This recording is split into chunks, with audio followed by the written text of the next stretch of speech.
Good afternoon, and thank you for coming on this first day of April.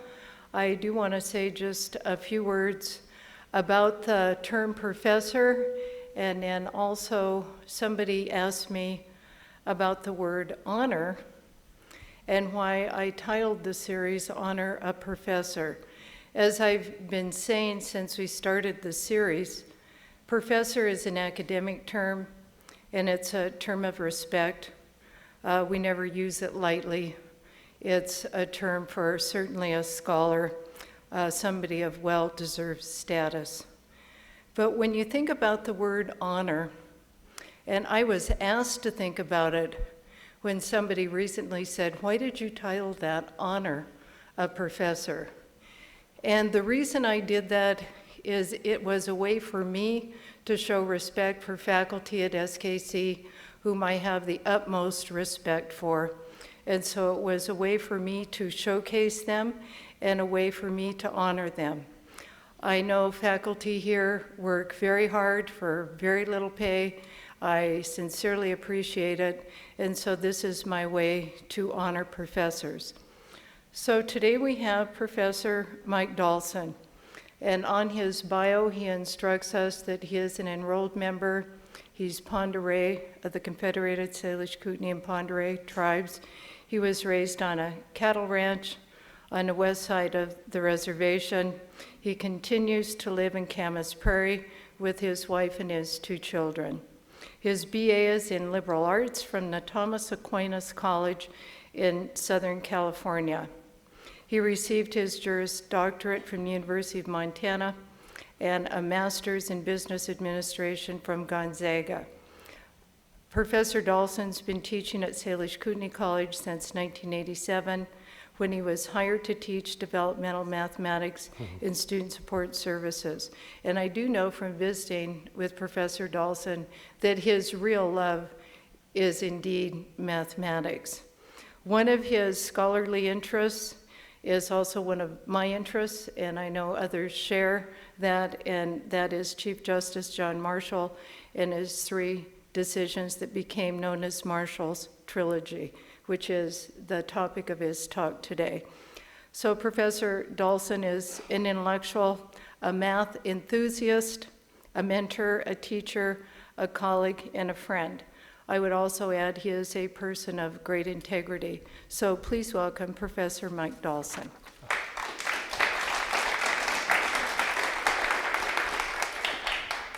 Thank you, Luana. I appreciate the opportunity to be here. I probably would have chose something else for being honored, but I'm glad to be here.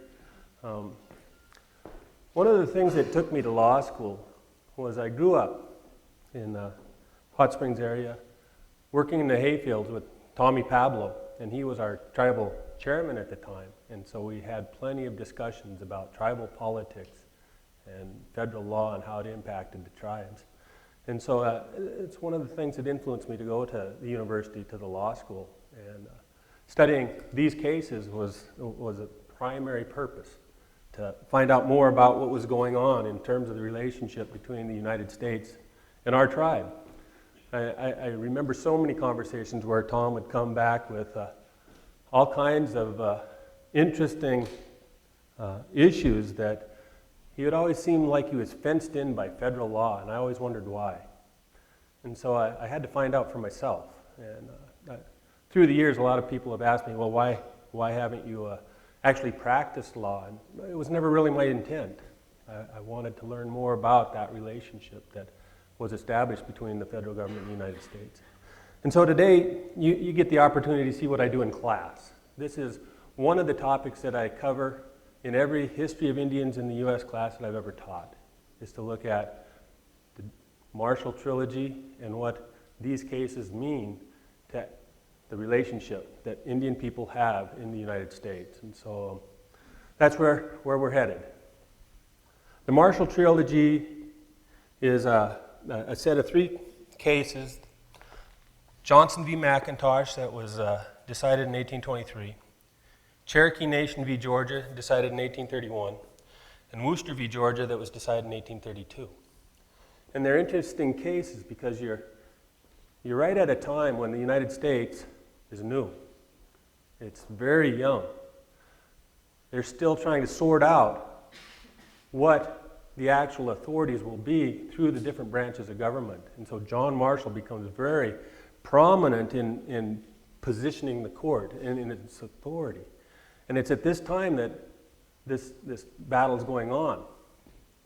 And so these Indian issues play a major role in just that beginning structure of the authorities of the United States. And so you end up in a situation where John Marshall really doesn't want to play with Indian issues while he's trying to sort out court authority versus presidential authority versus congressional authority. But he has to. And these cases set the tone then for what will be the foundation of what we call federal Indian law. You know, I think that's sort of misstated. I'd much rather have it called federal law about Indians, because Indians really have nothing to do with the establishment of these principles. And it's kind of interesting, as he laid out the structure and looked at the authorities, the three branches of government are supposed to balance each other, right? Checks and balances. Well, the court does that by making judgments about what Congress does and about what the executive branch, the president, does. And in order to make those judgments, they use the rule of the Constitution to control what sort of decisions will come out of those issues that bring those different branches of government at odds with each other. The interesting thing is, as you approach issues in Indian country, as you approach issues concerning the relationship between the tribes and the federal government, does anybody know what the Constitution says about that? Treaties are the law of the land. The only other two real mentions of Indians in the Constitution are that they won't be counted as part of the population for determining representation or taxes. They won't be counted when they're not taxed. And then the other reference is that Congress has complete authority to regulate commerce with the Indian tribes. Those are the only places. And so the federal court system, when it approaches Indian country and Indian issues, really has no foundation, no part of the Constitution to use to make judgments with. Thus, we end up with a real quandary in Indian country, because what's the court going to do when Indian issues come up? Well, in a lot of other areas of law, if law is not written, they use what they call the common law, which is basic rules of justice and fairness that have been established in the mores of a people over time. Well, we're at a time when there's not really a body of consistent mores, legal types of mores, dealing with Indians. And so what's the court to do? It gets to basically make it up. These three cases is where John Marshall started making up the foundation of how Indian relationships with the United States would be judged from that time forward. That's what makes these so vitally important. And I think a major reason why it needs to be in every history class that's taught across the United States. So, with that, the three cases: Johnson v. McIntosh, Cherokee Nation v. Georgia, and Wooster v. Georgia. They all grow out of the expansion of the United States. Johnson v. Marshall is looking at the expansion from the eastern seacoast into the Ohio River area. Cherokee Nation is looking at the expansion of those original colonies throughout that southeastern area, looking at the prospects of growing cotton. And so these are big times when the United States is expanding, looking at acquiring, above all else, control of land. And so that plays a major part here. Now, as we look at these cases, the basic rules that are coming out of these cases, now I want to show you some of the language that's in them. And so that's why I brought the cases today. But the basic holdings of the cases that John Marshall decided. In Johnson v. McIntosh, a fight between two non-tribal people about a piece of land, the basic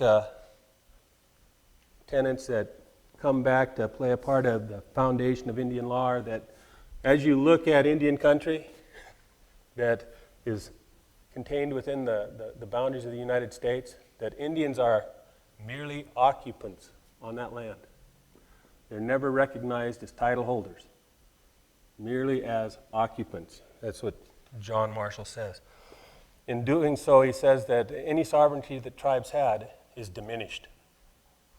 He leaves that phrase sort of as part of this case, diminished sovereignty. He never really defines it. Doesn't tell us what diminished sovereignty really is. In order to do that, he had to utilize a principle that was put into effect by a well-known fellow, a guy by the name of Columbus. A principle called discovery. And under this principle, Native Americans, Aborigines of the North American, South American continents were determined by the Christian world to be heathen savages. And as such, they needed to be saved. And when a Christian king had come save heathen savages that they discovered, of course, first, so that they could be the exclusive party representing the church and saving the souls of these folks, they got the right to take and assume all that land as part of their realm. And that's where the rights of first discovery are established. John Marshall used that to establish the whole principle that Indians are savage heathens with diminished sovereignty and therefore merely occupants on the land that they reside on. A few years later, we moved to the Cherokee region. Most of you are probably fairly well aware of the Trail of Tears and the whole removal policy that was going on in that late 20s, early 30s time period. Well, the Cherokee Indians were feeling the thrust of Georgia's legal hand coming into their country, and Georgia was writing laws and actually confiscating their land, writing laws that said Indian people could not testify against white people in court, writing laws that said a white person that's in the Cherokee region had to have a permit to be there from the state of Georgia, and to gain that permit they needed to recite an oath to give allegiance to Georgia's constitution and laws. Cherokee Nation was recognizing that this was destroying who they were as a people. It was looking to overtake everything that was theirs. And they are part of the 5 civilized tribes. They're referred to as one of the 5 civilized tribes. And what's a civilized tribe going to do when it tries to contest something like this thrust by Georgia? Well, they want to go to the Supreme Court. And so they look to sue Georgia in the Supreme Court, pursuing an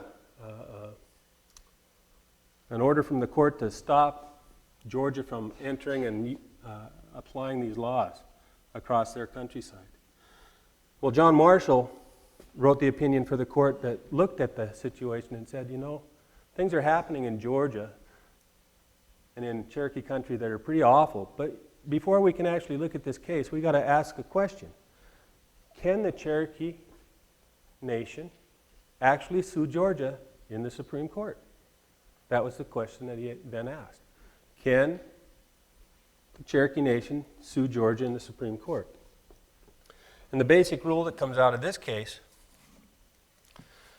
is that he looks back to what he had done previously, saying that Indians are merely occupants, looking at them as residing within the United States. And he says, if we look at the Constitution, it tells us when the Supreme Court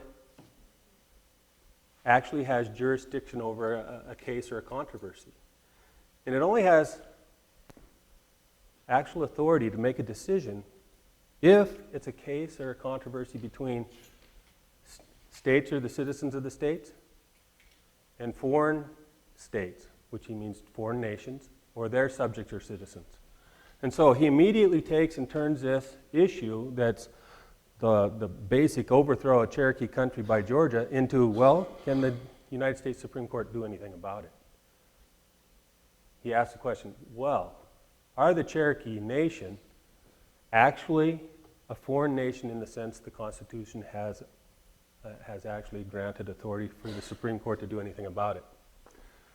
They're definitely not a state of the United States. That was clear.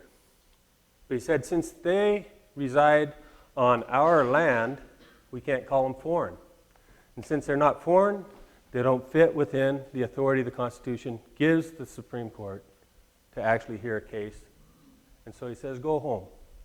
You can't have your case brought before us. That's the basic thrust of Cherokee Nation v. Georgia. It basically comes down saying that Indian nations are not sovereign nations in the sense of a foreign nation. They're described as domestic dependent nations. That's his words. Domestic dependent nations. They resemble the wards of a guardian. And so you start to see the hint at the United States being the guardian of Indian people, and a whole notion about the trusteeship that the United States has over its beneficiary Indian populations. It finds its foundation, its beginnings in Cherokee Nation v. Georgia. The third case is a case, Wooster v. Georgia. I had a lot of fun with this case over the years, bringing it up in class, because I've had the opportunity to have people come from that New England area where Mr. Wooster's from. And the name looks like Worcester, and that's what I always said, Worcester. And I got yelled at. No, you don't say Worcester, it's Wooster. And so for a few more years, I pronounced it Wooster v. Georgia and went on with presenting the case. And finally, this gal that was actually from the New England area said, you don't say Wooster, it's Wooster. Wooster. Wooster v. Georgia. Wooster. And Wooster v. Georgia is a very important case in Indian country, because what had happened was one of the laws that Georgia had written was actually applied to Mr. Wooster. He did not get a Georgia permit to minister to the Indians in Cherokee countryside. And so Georgia sent out their guard and arrested him and threw him in jail for 4 years hard labor for not having the permit or pledging his allegiance to the Constitution and laws of the state of Georgia. Well, Mr. Wooster decided he'd fight this, basically claiming that Georgia had no authority to implement its laws in Cherokee countryside. And so he puts forth his arguments, makes his pleas. They, of course, reject them and throw him in jail. And he appeals it through a writ of error to the Supreme Court. The Supreme Court hears it, and Marshall now has to face the actual issues that happened in Georgia. He was able to avoid them in the previous case through a jurisdictional glitch. Since the court didn't have authority, he didn't have to hear the case before. Well, Mr. Wooster is a citizen from the state of Vermont, and so he can't kick him out of court. He gets to come to court. And the arguments are made. And the final statement of the Wooster v. Georgia case is so important, because it actually said, although they are domestic dependent nations, they're not foreign nations, they are nations, distinct from the several states, having boundaries set, boundaries in which their authority is exclusive, that the rules and laws of Georgia cannot be applied to Cherokee countryside. And since that was the decision, the reasoning of the court, then Mr. Wooster was right. The law that put him in jail was void. The Supreme Court said so. And so the basic conclusion of the case was that Mr. Wooster should be let out of jail. Well, Georgia didn't let him out of jail. And so this was one of the reasons why John Marshall was really hesitant to getting into these kind of issues. all of a sudden you have the federal government, specifically the court, making an order to the state of Georgia, making an order to the sovereign state of Georgia. And the sovereign state of Georgia said no. And so you end up with federal rights versus states' rights, immediately at odds here. And interesting case as a foundation for what is going to be the next 150, 200 years of cases out of the Supreme Court, in that it definitely recognized some sort of sovereignty, whether whatever adjective you use with it, quasi-sovereign, partial sovereign, diminished sovereignty. It recognized sovereignty in tribal people. Yet the wonderful thing was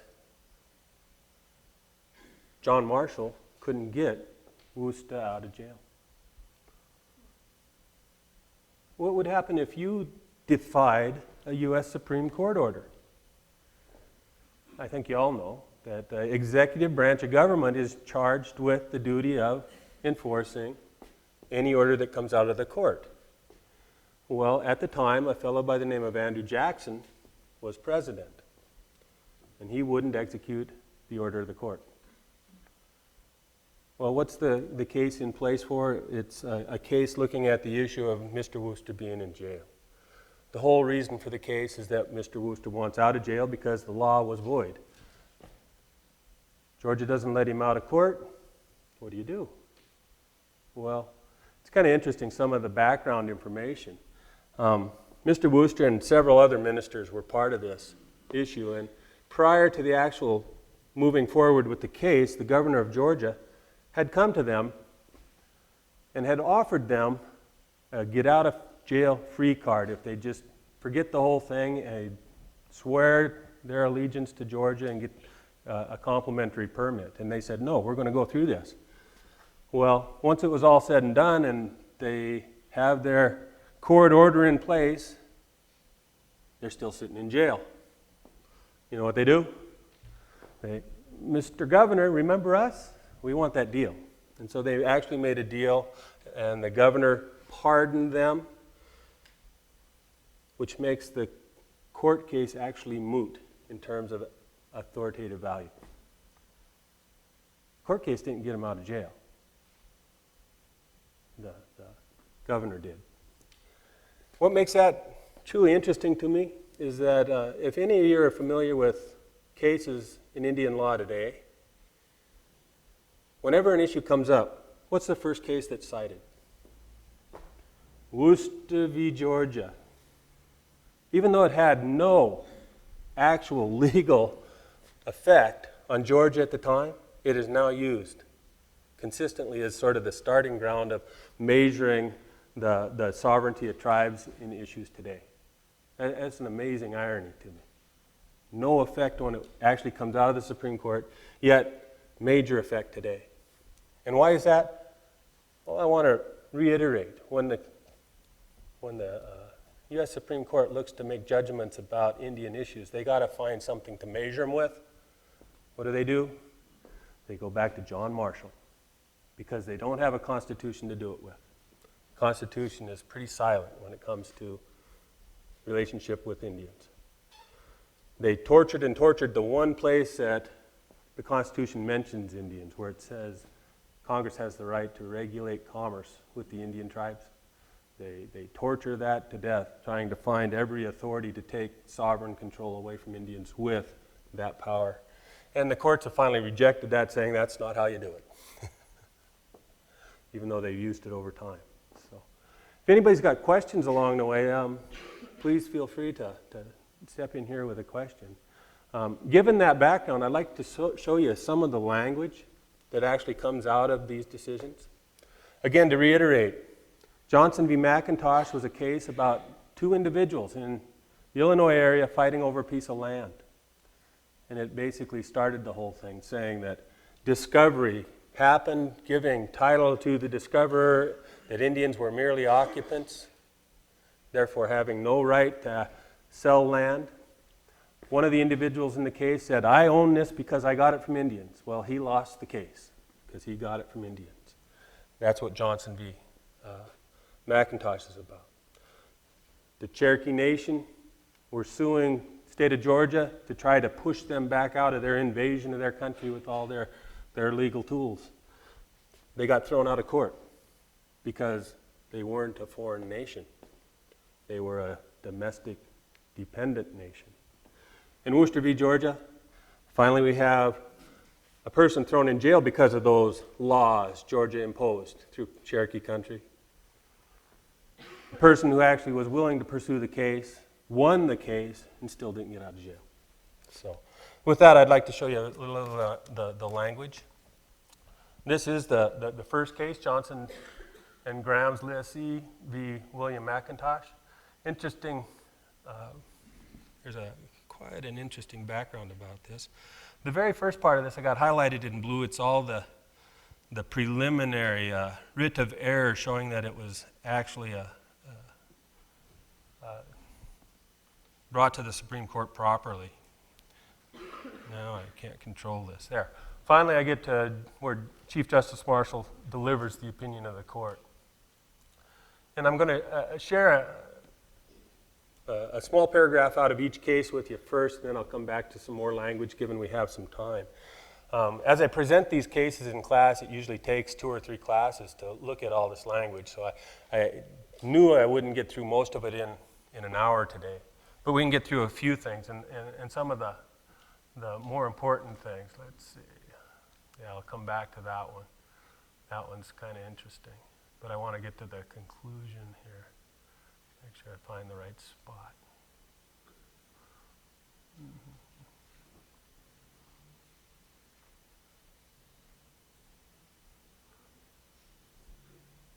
Let's see here. Yeah, here's finally the basic statement that comes out of the court, starting with the however extravagant. Interesting paragraph. John Marshall finally, after going through all the ins and outs of discovery and how all the colonies that were ever built from European invasion were put in place by claims of discovery, he says eventually Great Britain's right to title because of discovery was taken away by the conquest of the United States in the Revolutionary War, he says.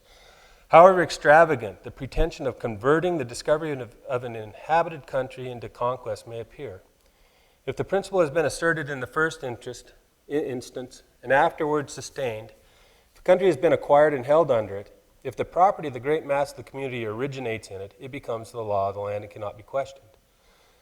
That segment basically says discovery title has been used by all the colonizers of the Americas. Everybody accepts it.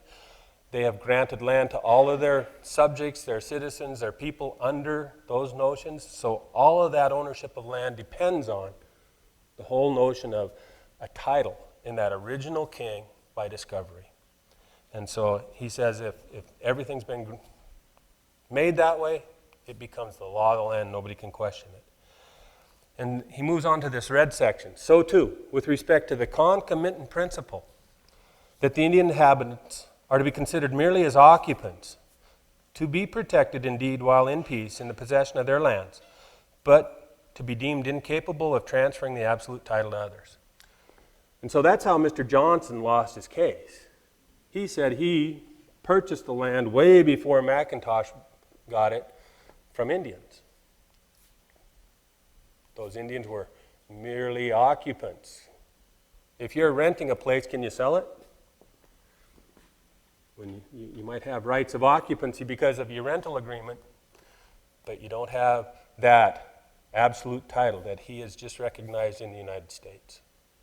So it's an interesting thing because after the red section, he's just said Indians are merely occupants and cannot transfer absolute title. Why not? Because they don't have it. He says that's a major restriction. That is the diminishment of their sovereignty, isn't it? That's what he's talking about when he talks about diminished sovereignty. And I love the next segment.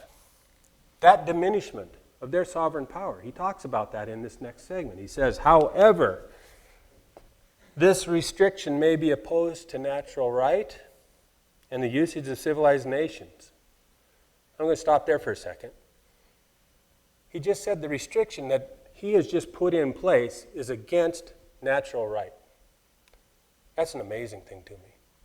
He is the Supreme Court's chief judge, has just said, we're making a decision, and it doesn't find grounding in justice.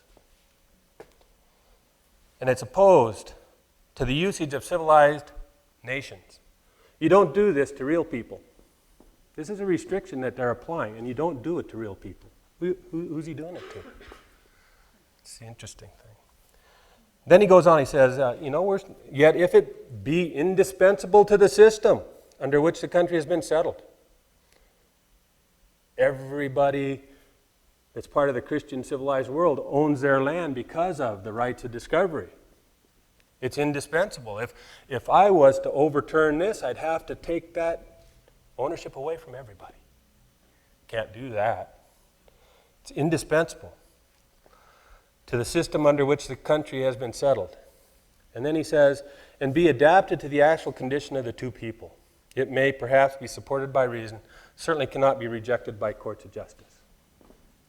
Amazing paragraph. Truly an amazing paragraph. Where he says, we, the courts of the conqueror, conquered Great Britain, we got the title to all this land, and those Indians are on our land. They cannot transfer title to a person like Mr. Johnson. There's quite a few other parts of this case as well, but I wanted to point that out to start with. The next case, I want to go ahead and move to the next case, if I can figure out how to do it here.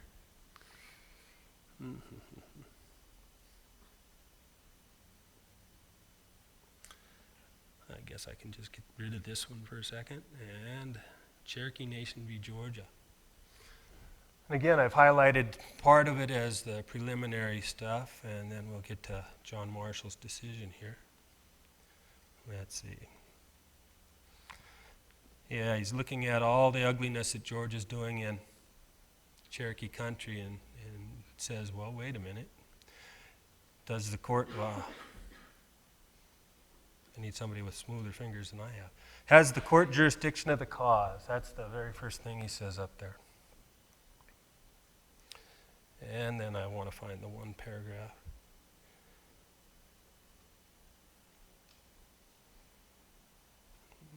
Yeah, this one.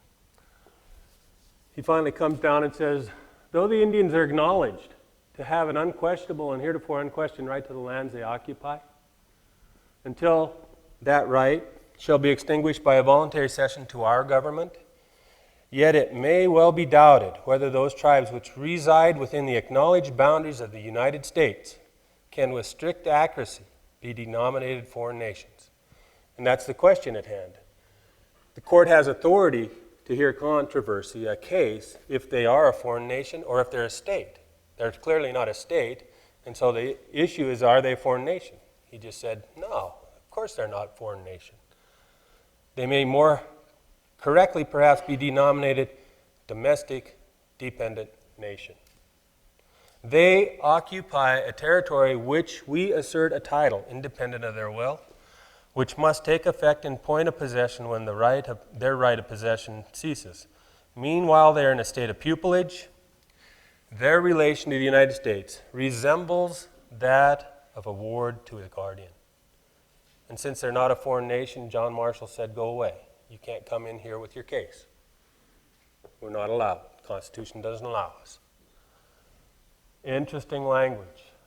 Domestic dependent nation. What do those words mean? I've always wondered that. He doesn't outline that. He doesn't define that. He doesn't tell us a lot about that. It's just a follow-up on what he's talked about in the earlier case, that Indian sovereignty is diminished. They don't have absolute sovereignty. What have they got? They're not a sovereign nation. What are they? Domestic, dependent nation. Isn't that amazing? And why are they a domestic dependent nation? He says it right after that. He says, why? They occupy our territory. They're on our land. Therefore, they're a domestic dependent nation. They're not a foreign nation.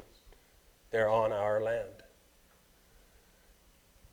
usually when you declare that somebody is a dependent,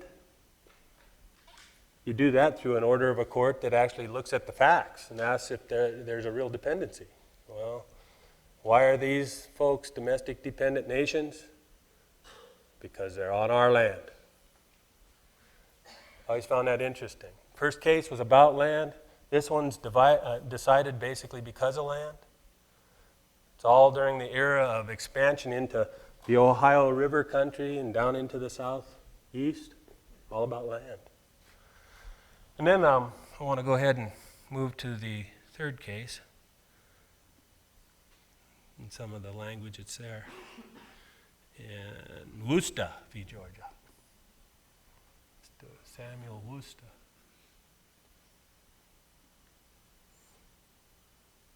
And again, we'll get past all the preliminary stuff and see if I can find the paragraph I want.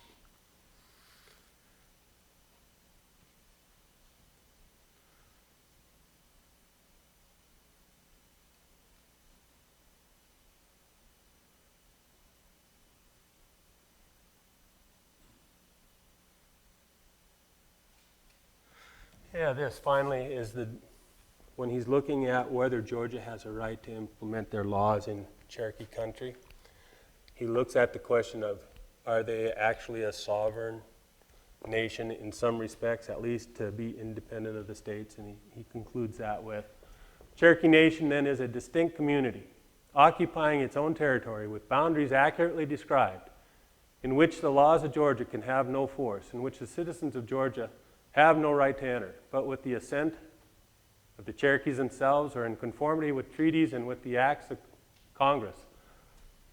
The whole intercourse between the United States and this nation is by our constitutional laws vested in the government of the United States, not in Georgia. The acts of the state of Georgia under which the plaintiff in error, Mr. Wooster, was prosecuted is consequently void and the judgment a nullity. Can this court revise or reverse it? And he finally says that Georgia has no right to implement laws in Cherokee country. And so it's a major win. Mr. Wooster's happy, but he doesn't get out of jail. The Cherokee Nation are happy, but what happened to the Cherokee Nation subsequent to this court case? A thing called the Trail of Tears happened to the Cherokee Nation after this. The Supreme Court recognizes their right as a sovereign nation, although a diminished sovereign nation, to their countryside, yet they are forcibly removed in 1838 under a treaty that was written by a very small handful of Cherokee Indians. They were forcibly removed. As I said, John Marshall made the decision and Andrew Jackson would not execute the decision. Well, of course, why would he? He was in negotiations with a small proponent of the Cherokee Indians writing a removal treaty. Why would he execute a decision to move Georgia out when 2 weeks away they were going to remove the Indians? A major, major change in politics and what was going on at the time. And so the Trail of Tears still happened in spite of what John Marshall and the court says. So, we have about 15 minutes left. I'd certainly welcome questions, or I can show you some more very interesting language. And I'd like to go back to Wooster. If anybody has a question, I'd certainly welcome it right now. Joyce? How is Eloise Cavell able to sue the U.S.? Oh, there's probably people sitting in the audience that can answer that better than I, but definitely there was a specific trust relationship that was established by the federal government to protect the property and money of tribal members in individual Indian money accounts. That specific trust requirement has an ability of any of the beneficiaries to bring a lawsuit for that because of that federal requirement, that obligation. Now, the general trust relationship of the federal government over Indians in a general way is often seen as something that you can't sue on. But when that relationship, that trust relationship is made specific and a part of some relationship, as the IIM accounts were, definitely they have a standing to sue then.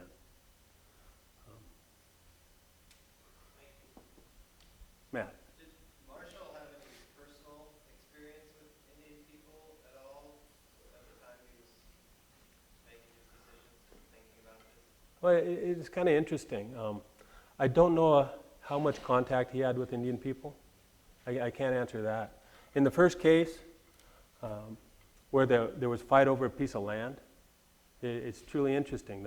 The parties to the case, Johnson and McIntosh, were actually looking to sell the land. You know, I'm sure you've all heard of companies like the Ohio Land Company and so forth.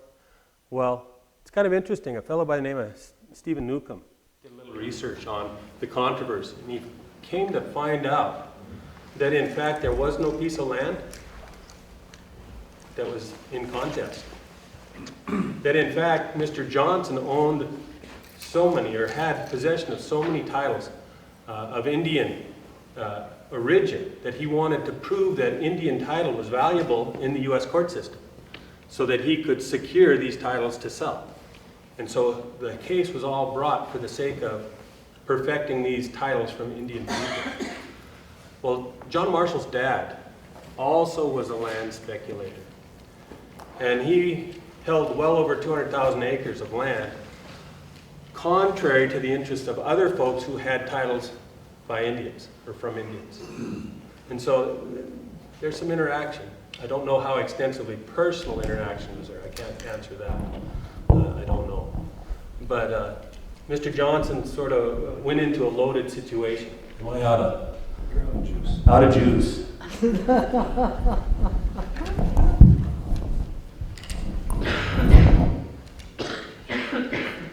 You can hear me again? Oh, I'm sorry about that. And so it's kind of interesting. Johnson's trying to prove that his Indian title's good when he's got a Supreme Court justice whose dad's trying to prove all Indian titles are bad. What's John Marshall going to do? That's truly an interesting thing. Amy? So that's basically, these laws are applied to tribes that are dependent upon the government. What if a tribe was able to not have any funds coming from the federal government? The wonderful thing about the cases is that the statement's made that Indians, as Indians, are dependent. It's kind of interesting as you look at the relationship as it's grown over time. That sovereignty, that diminished sovereignty, it's hard to look at it unless you look at it sort of like a bundle of sticks, with each stick being representative of some power a people has that's a sovereign power. And as it's diminished, a stick's pulled out and another stick's pulled out and so forth. Well, John Marshall declared that Indian tribes had diminished sovereignty. He declared they were dependent, domestic dependent nations. Those things are written into these court cases, and they're cited today in court cases as being the actual state of affairs. It's not something we can say, well, oh, we sent the check back, we're not dependent. It'd be nice if we could do that. The whole point of declaring the dependency, the diminishment, was to establish the right to title in the original Christian king. To actually admit that there was no diminishment and that they weren't dependent would mean that that original title that was handed to the Christian king was invalid. If that title's invalid, what's that mean about all the other titles? Is the Supreme Court going to allow that to happen? No. And he in fact said it won't happen. Why? Because the situation, what was his terms there in the first paragraph? That was indispensable to the system that's in place. It's kind of interesting. As tribal communities look to remove themselves from the dependence and exercise their rights as sovereign people, as soon as they show they can stand up and make decisions that they're not incompetent, then the federal system declares they're no longer Indian. Now they're real people. They're real citizens. And as real citizens, they're not part of a tribe, and they have no tribal sovereignty. Isn't that amazing? A little case out of Alaska really showed that. A little case from a little village called Kootenai.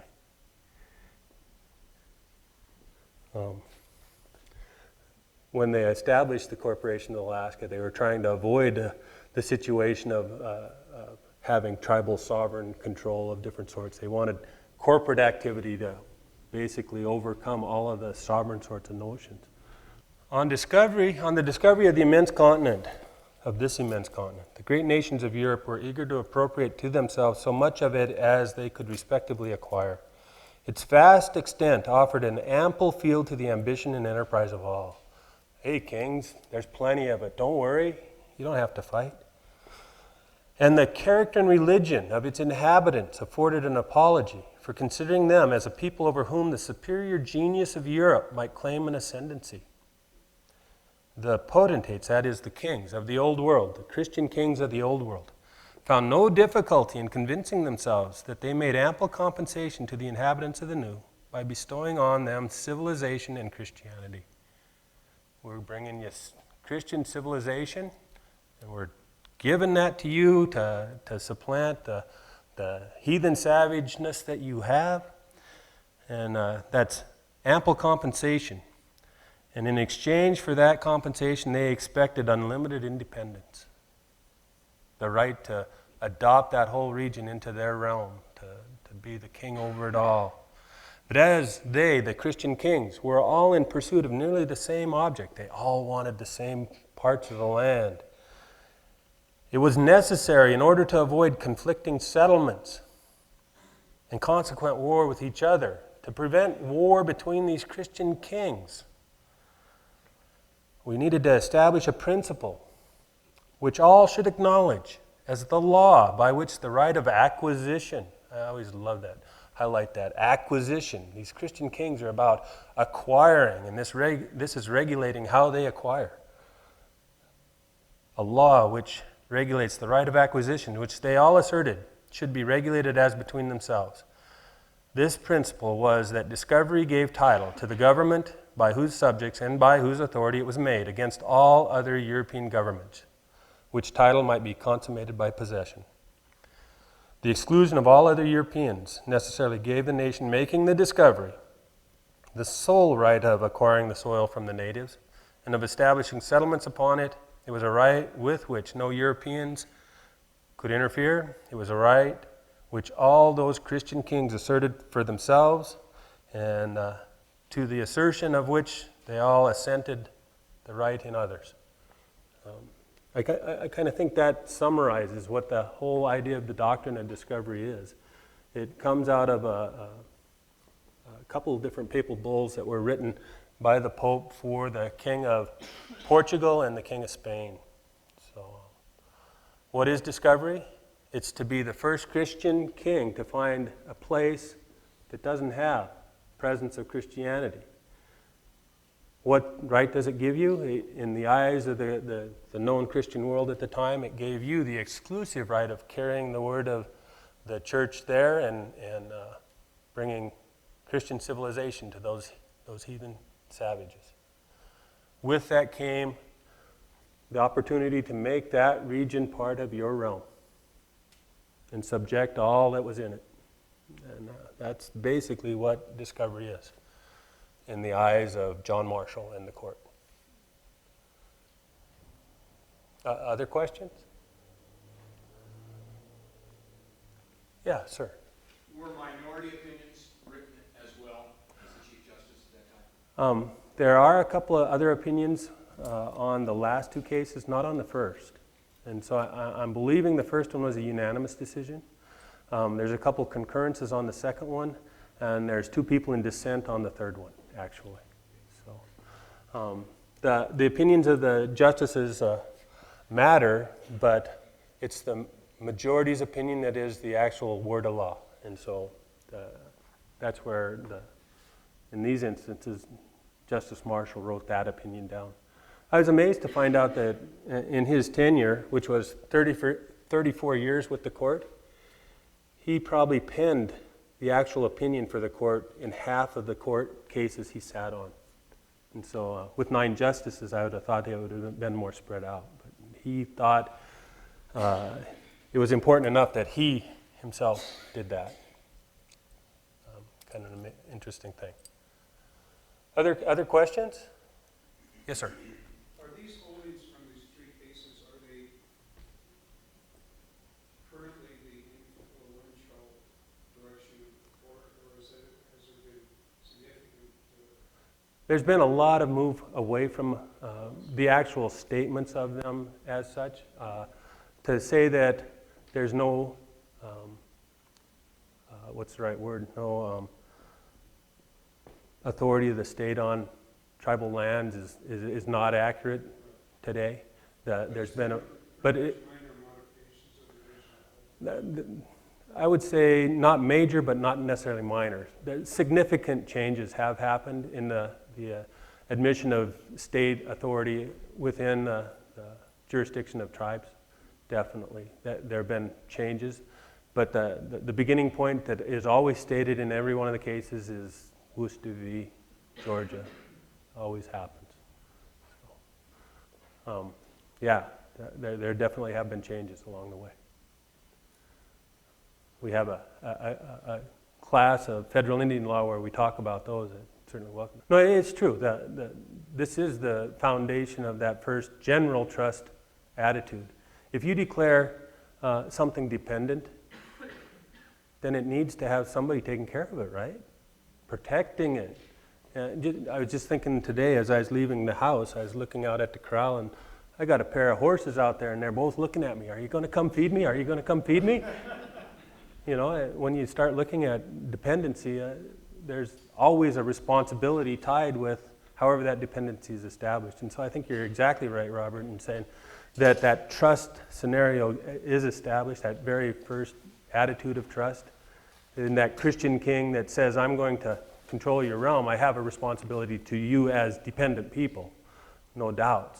The growth of the Cabell case really came about from allotment, though, and the actual establishment of trust status on individual parcels of land is where it really took a hold, and that was a number of years later, but that would never have happened without the original general trust attitude, I don't think. So I think that's exactly on point, so, most definitely. And it's true. As Amy was asking a little earlier, is if tribes were to say, we're not dependent, can we not be dependent? Can we be just simply sovereign? Well, tribes have tried. As soon as they find a way of making it clear that they no longer want the supervision of the federal government, they're no longer recognized by the federal government or the states as tribal. And we had a whole policy written in the 1950s that exactly went through that, the termination policy, where tribes that were determined to be economically capable no longer needed federal assistance. And as soon as that federal assistance and all the amenities that came with it disappeared from those reservations, what happened to them? A couple of the reservations in point would be the Menominee and the Klamath. You know, that almost overnight they became welfare states. And it's an amazing thing. I loved the way a fellow, Joe Coburn, used to talk about the Klamath res and about his own personal self after the federal government terminated their services. He said, oh, overnight I had 45% better chance of getting a job. My life expectancy raised by 23 years. He went through statistic after statistic since he was no longer Indian. No longer Indian. And so it's quite a snafu, quite a catch-22 when you start talking about tribe sovereignty. I agree. You know, that's the very first thing that I present in the class I have on federal Indian policy is tell the students, remember one thing. This is federal Indian policy, right? Hey, one of my students is here. What's that thing? Huh? Federal Indian policy. Federal policy is written for the benefit of who? United States population and government. Federal Indian policy is there first and foremost to benefit the United States and their population. Usually when you have a situation where you want to benefit and you have somebody there that you want to benefit from, then you try to do right by them too. And so more times than not, federal policy is put in place for Indians and is beneficial for them. But don't ever forget the fact it is still federal policy. So, well, in Cherokee Nation v. Georgia, John Marshall went directly to the Constitution to say, what power does the court have to hear cases? And that decision did come directly from his reading of the Constitution, saying that they're not a foreign nation, therefore they're not allowed to sue. The only wonderful thing that was going on at the time that would impede that is the whole discussion about federal authority versus state authority and the sovereignty of the state. Did the federal government have the actual right to impact the sovereignty of the state themselves? And that was a major political argument at the time. And so, you know, when you start talking about treason, there were states' rights people that would have said, no, in fact, that's not treasonous. That's just a place that the federal government has. It cannot trump the sovereignty of states. And so you'd have proponents on both sides with you. I'm on your side. I think the federal government, as John Marshall outlined it, was put in place to make sure that the peace of the states lasted and that the states had to give up certain authorities. And I do think that was part of the federal authority even then, even though it was still an argument. Definitely still an argument. You all know when that argument was supposedly settled in the 1860s.